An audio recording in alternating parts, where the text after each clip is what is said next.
Welcome to Rooted and Rising Healing. I'm your host, Hallie Roderick, and this space is for women rebuilding after betrayal. Here we make sense of what happened, find truth again, and reconnect with who you really are beyond the pain. Whether you're staying, leaving, or still in the middle, your story matters. Together, we'll explore truth, clarity, and the quiet courage it takes to rise from the wreckage of what was into the wholeness of who you're becoming. You're safe to be here. In the messy middle, in the rebuilding, and in the rising. Let's begin.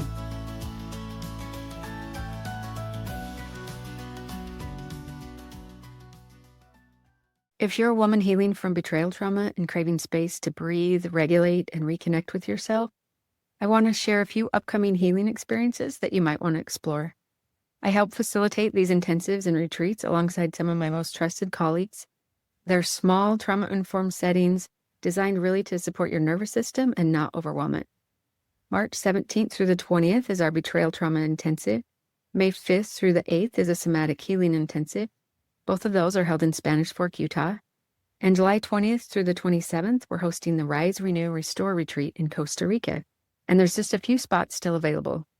You can learn more about all of these upcoming events in the show notes. And remember that you don't have to rush your healing and you don't have to do it alone. Welcome and thanks for being here today. If you listened to last week's episode and found yourself thinking, yeah, that's me, and I'm still stuck, I want you to know something important before we go any further. You're not behind and you're not doing anything wrong. Grief after betrayal does not move in neat stages. It circles, it revisits, it gets deeper. And today we're going to continue the grief conversation, moving into the stages that a lot of times carry some of the most self-blame, anger, and heaviness. We're going to start today with bargaining. Bargaining is the part of you that still hopes there's a way to undo the pain. It often sounds like, if I just do something differently, or maybe if I'm more patient or more spiritual or more understanding, or maybe I can explain it differently or better, that maybe it won't hurt so much. This stage is often fueled by the self-blame and almost this like magical thinking. And it's not because you're naive, but it's because your nervous system, again, is trying to regain control and find safety. So what does it actually look like? Bargaining can look like overfunctioning in the relationship. So if you find yourself doing more than your partner, or minimizing red flags, like if you see things, but it's easy to justify them away, or if you're negotiating your own needs away to avoid further loss, that might be an indicator you're in bargaining. This doesn't mean you're weak. Again, it's grief trying to protect the attachment. So in order to not get stuck here, we want to begin with those small protective boundaries. They don't have to be dramatic, but even just like pausing before responding to something, saying, you know what, I need some time to process this.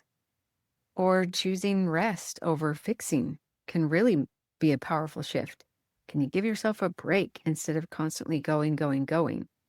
I know when we're in trauma mode, it feels like we are on overdrive, and if we go more, then maybe we can change things or fix things. That's not usually how it works.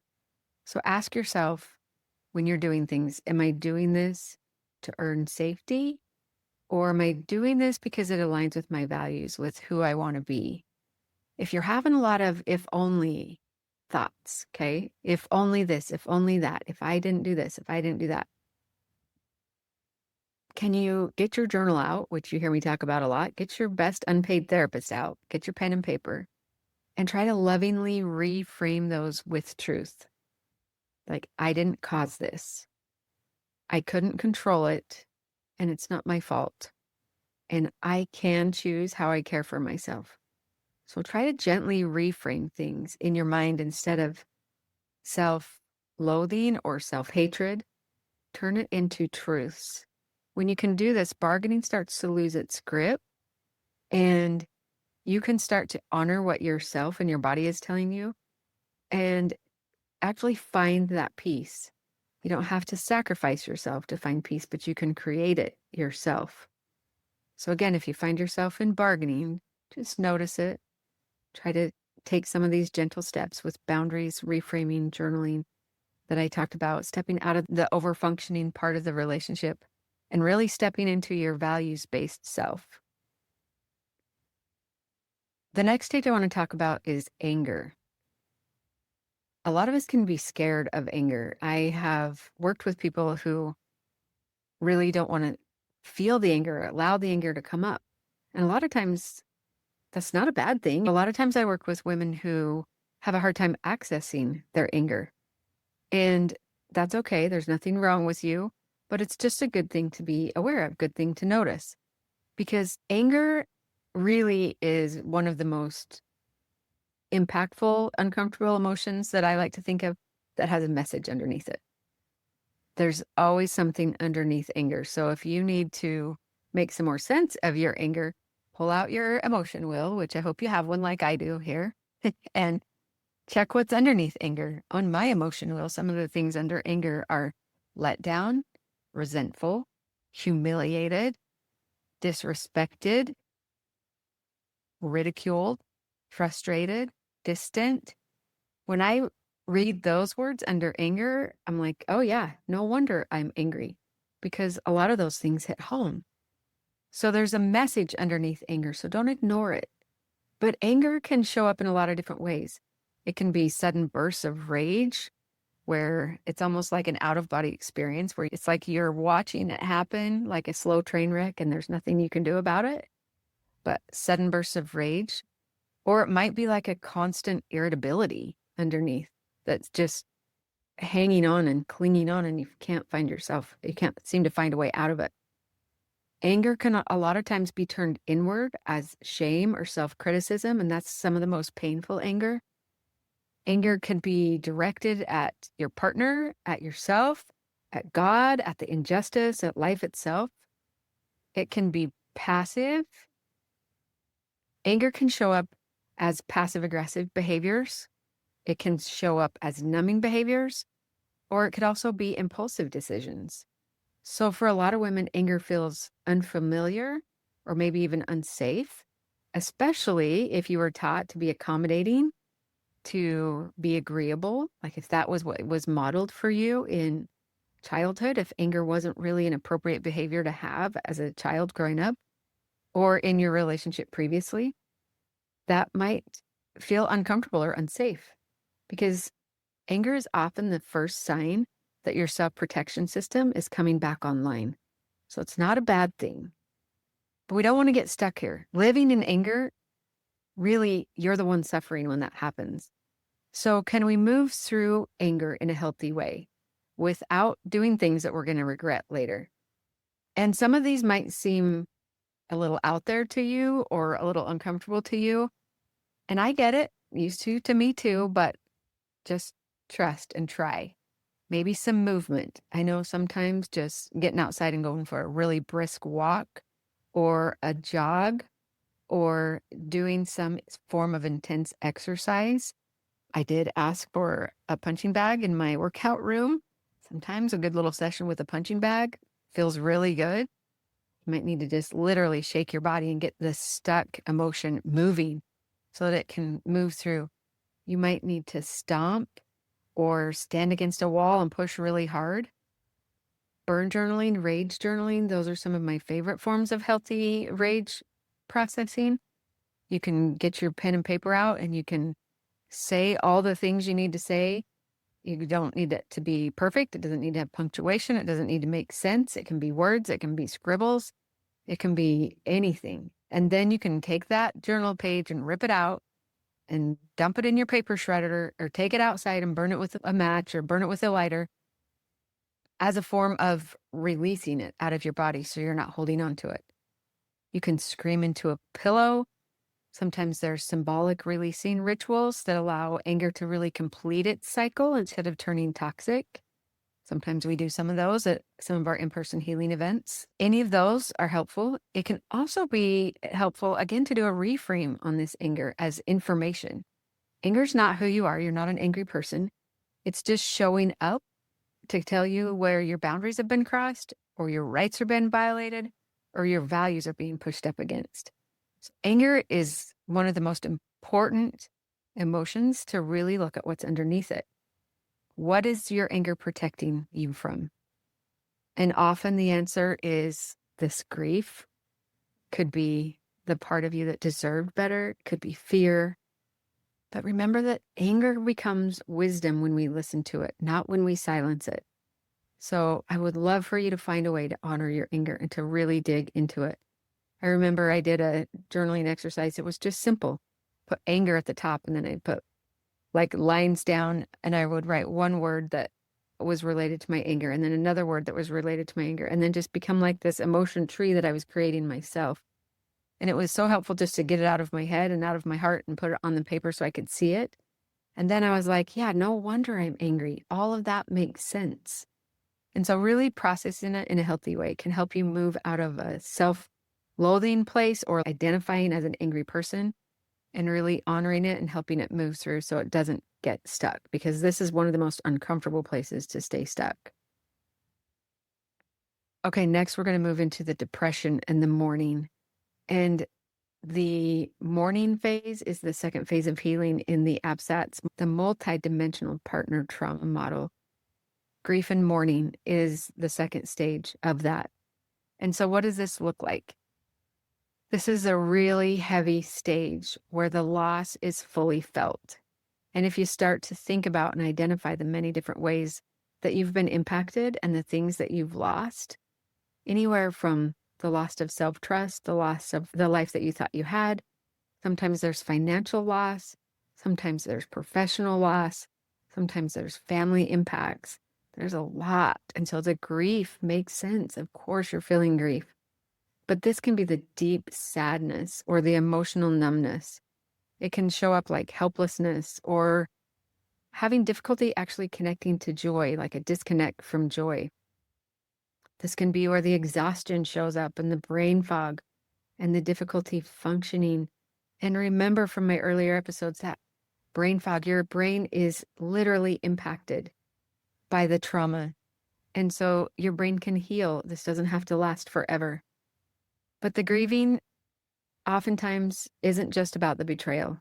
It often is grieving that loss of the life that you thought you had, the loss of the future you were planning, and the version of yourself that you used to be, that you thought was you. And again, this is not an evidence of failure or regression. This is just really identifying with the truth about what was lost. And so how do we not get stuck in this mourning and depression phase of grief? We again allow it to be honored. We don't rush it. We don't bypass it. Mourning is not something to be fixed. It's something to be witnessed. Think about if you lost a loved one. You can't fix it.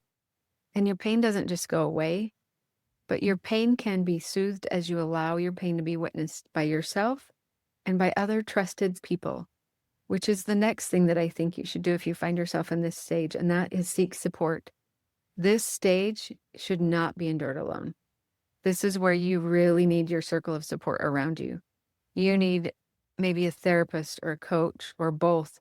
You need support groups. You might have a spiritual community you can rely on, or trusted friends that deeply care about you and are going to sit with you without judgment or without trying to tell you what to do. Those are important in this phase. And then think about just like the micro routines of care, the little tiny things that you do for self-care, like just moving your body, getting outside and getting some sunlight, getting your hydration in, eating. Sometimes it's so hard to eat in this phase. And so just honoring your body and what it needs by fueling it. And then making just small moments of connection with someone else and with yourself can really anchor you when everything feels almost too impossible and too heavy to carry. Because grief sort of softens when we give it space to breathe and allow it to be witnessed. And so I so feel for you if you're in that stage of depression and mourning. It is such a painful phase to be, and you're not alone. The next phase I want to talk about is acceptance and meaning making. We hear this a lot of times related to the post-traumatic growth phase, but I would suggest that acceptance kind of comes and goes long before you get to the post-traumatic growth phase.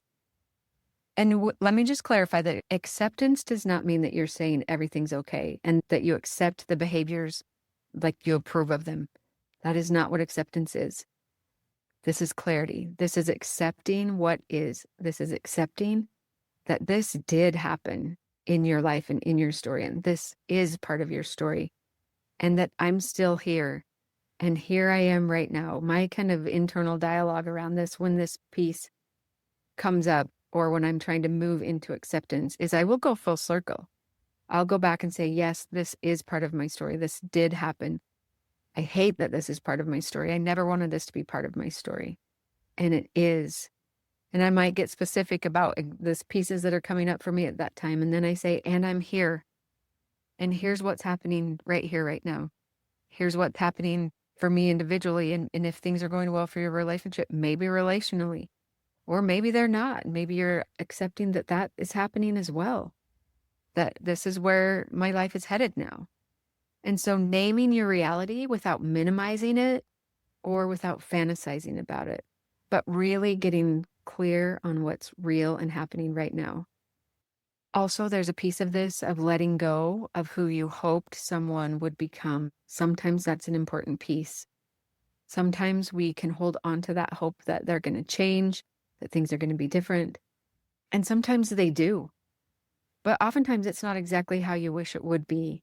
And so letting go of this perfect image of what you thought they were, what you hoped they would be, and really accepting them for where they are. I think about the behavioral truths that we see with our partners a lot of times, and really accepting their behaviors as reality and beginning to imagine where you choose to move from this current reality. And that will be different for every woman. Some women are going to choose to stay no matter what. Some women are going to make that decision later. Some women have already decided that they're moving on. And wherever you're at in that process is totally fine. But begin to imagine your future rooted in truth instead of survival. And I promise you, I've worked with women who have left. I've worked with women who have stayed. I've worked with women whose husbands have done the work and whose husbands have not. And every scenario, and there's probably other possibilities there, there's possibility for healing for you individually. Whether the relationship heals or not, you and your individual healing can happen. And when we can move into acceptance, it creates space for more meaning. I know I've talked about this sometimes with women who are early on, and it's hard to hear that I'm going to make meaning of my pain or that you want me to make meaning of my pain, or somebody would suggest that it's even possible to make meaning of the pain. And so I so get it if that's where you are, if this is hard for you to hear. Because we're not saying that the betrayal was worth it. That's not what we're saying. But we're saying making meaning, we can do that by not letting the betrayal define who we are. And so how do we do that? We let acceptance coexist with the other stages. So like I've said along these last couple of episodes, is that grief is not linear. Grief is messy. And so you might feel these different phases of grief maybe multiple times in a day, or they might circle through. You'll have a week of where you're in acceptance and you're feeling really good and you're moving forward. And then you might get slammed by a wave of anger again, and it might pull you back into that mourning and depression stage. And the most important thing I could suggest for any of you in this is just accept where you are at any different phase. Honor it. Allow space for it. Allow it to be there. Don't try to make it go away or push it down. It doesn't mean that there's no hope for you. It doesn't mean that you're done. But reflect on what you are learning. What wisdom am I carrying now that I didn't have back then? What do I no longer tolerate today, or that I'm working towards not tolerating today that I used to tolerate? What feels true to me today that maybe didn't? And there's this piece that can be really impactful if and when you decide you're ready. You can share your story when you're ready. And notice that I said you can share your story. You can share your story without sharing a lot of the details of his story, because it is your story and you have a right to share your story if and when you feel inspired to do so. Especially if you do it in safe places. So if you have a support group or you have a trusted friend, or someone comes to you and they're in a similar boat and it feels appropriate to share. It's okay to share your story if and when you feel inspired to do so when you're ready. And the meaning often deepens your story when your story becomes a light for someone else, not as a lesson for somebody else or somebody else to be like you, but just as a presence when you can relate and witness somebody else's grief from a place of deep understanding. There's something powerful with that. And honestly, I'll say that's what keeps me in this work, is being able to sit with other women in a place that I know can be so lonely and so discouraging. And so if you are in a lonely place, please don't do this alone. Please reach out. And I want to share with you that it can be possible to make meaning of your story.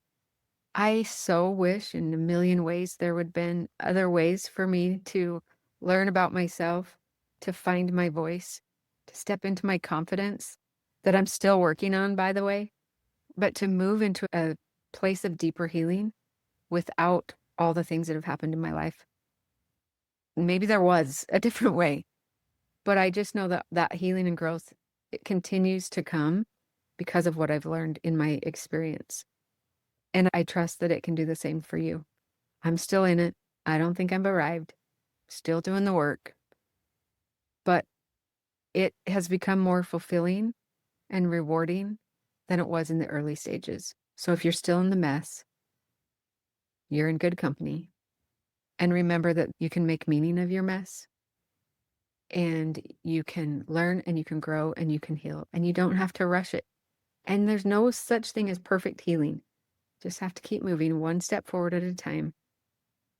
Every stage that you meet with compassion becomes a stepping stone to the new version of you that is healed, confident, and a version of you that you're going to love, I promise.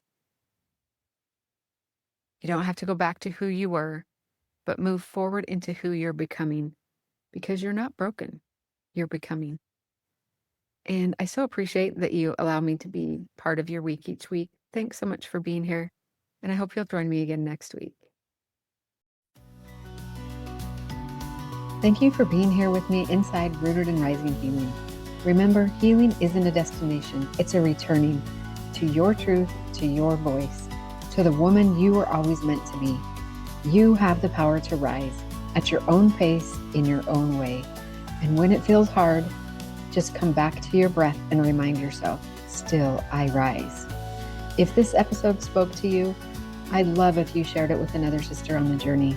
And until next time, stay rooted, stay rising. You've got this.